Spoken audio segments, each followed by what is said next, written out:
وطر کی نماز میں قاعدہ اولا کرنا بھول گیا اور پھر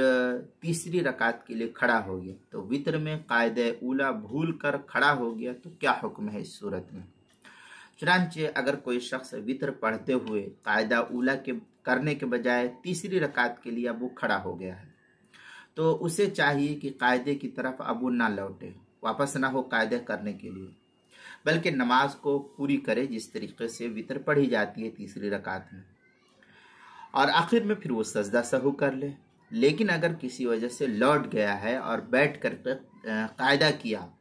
اور قاعدہ کر کے پھر کھڑے ہو کر کے نماز پوری کی تو بھی سجدہ سہو کے ساتھ نماز درست ہو جائے گی، اور سجدہ سہو نہیں کیا تو نماز درست نہیں ہوگی۔ چنانچہ درہ مختار میں حتی لو نسی القعود لا یعود ولو عاد ینبغی الفساد کما سیجیء، یہ درہ مختار مشامی جو زکریہ بگٹی پور دیوبند کا ہندی نسخہ ہے اس کی دوسری جلد صفحہ 441 پر ہے، اور آگے ہے لیکنہ رجح ہناک عدم الفساد ونقل عن البحر الحق، یہ بھی فتاوی شامی ہی کی عبارت ہے جو زکریہ بگٹی پور دیوبند کا ہندی نسخہ اس کی دوسری جلد صفحہ 441، کتاب المسائل پہلی جلد صفحہ 46 پر اس کو نقل کیا گیا ہے۔